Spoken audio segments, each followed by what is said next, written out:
Hi, I'm Gregory Hudson, a doctoral student at St. Thomas University, and today, I am giving you all my social media marketing and community building presentation for this course. Dr. Bogunovich, it has been a pleasure working with you, and hopefully it is likewise. I think this class has given me a great deal of insight on how social media marketing is a very important part of any type of organizational strategy that is looking to do very well in the future and to compete on the global market, whether it is a school, whether it is a church, whether it is a nonprofit or for-profit industry. Now, I'm talking now to the St. Luke Methodist Church, where I am the pastor, and I am giving this presentation to them because I want them to understand the importance of having a social media strategy.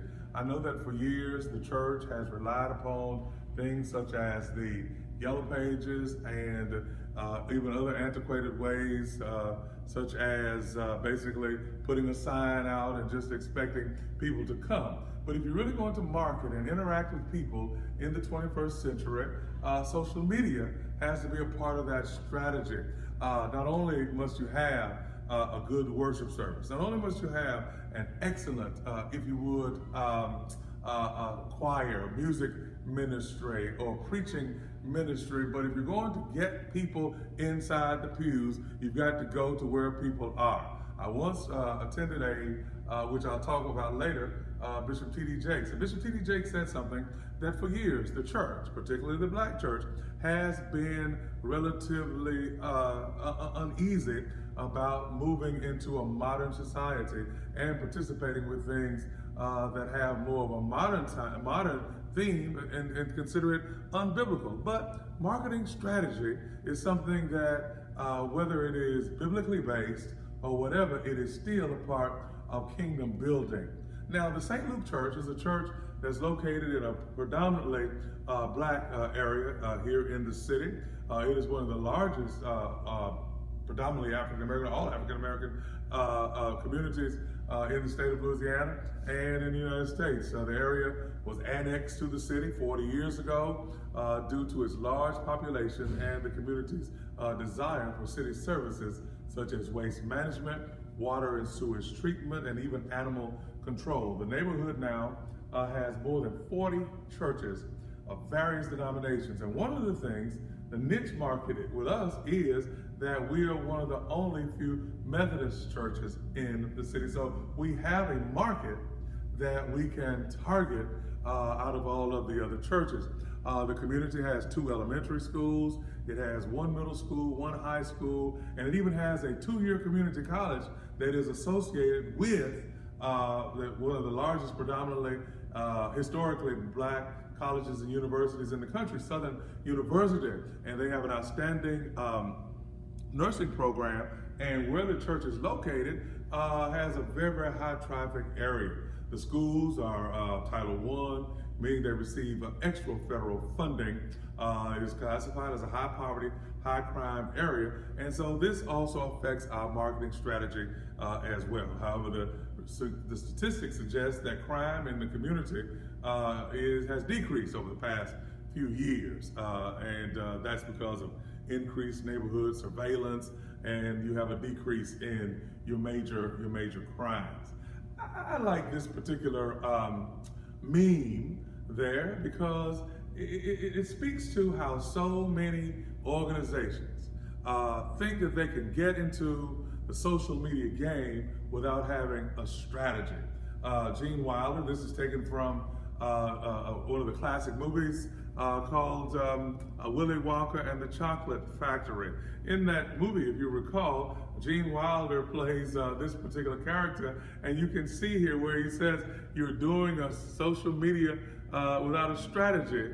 Tell me how that's going." It's almost rhetorical, but it is almost how sometimes people move into doing things. Doing something for the sake of doing it is not really going to help that organization. So doing it, tell me how that's going. If you just do it without having a strategy, without having thought it through, without putting together the resources, not learning the terminology, and not understanding the impact that social media can have on an organization, then you're just basically throwing things into the wind. Look at it here. Mainstream church leaders and pastors, and I think I have here Cordon 2014. He traces the Twitter postings of two mega church pastors. One is Andy Stanley of North Point Church in Atlanta, Georgia, and Rick Warren of the Saddleback Church in Washington, D.C. In it, they use Twitter as a social media strategy, as an evangelism tool. They announce events, they announce activities, they talk about activities for their children, for the young adults, for working people, for stay-at-home moms, and activities for all types of people, and they use it as a marketing tool. In this particular picture here, this is a picture that we put out on the internet here at the St. Luke Church that shows us with T-shirt day. It was advertising something that we did here at the church, and we posted it on social media, and we got a few responses and got a few things from that. But it is something hopefully we will get stronger and better at. These are some other pictures that talk about some pictures of us during a worship service. This is me. I believe I'm preaching here, and on the other picture, this is a picture of us, I believe, on Jersey Day. This is something that we put out on the internet during the middle of football season. We announced one of our activities and put this out saying that, hey, we are trying to do something different as we go toward that niche market. I believe it is Tilmani 2012 who says that once you understand your target market and understand who you're trying to reach out to, that gives you a better chance at developing your social media strategy, because you cannot go into it, as this course has taught us, being just haphazard, all right? And so now, let's talk about Facebook. Facebook as a social media, this is a meme that I find particularly funny, but it seems to be true. Facebook now hiring, it says no need to apply.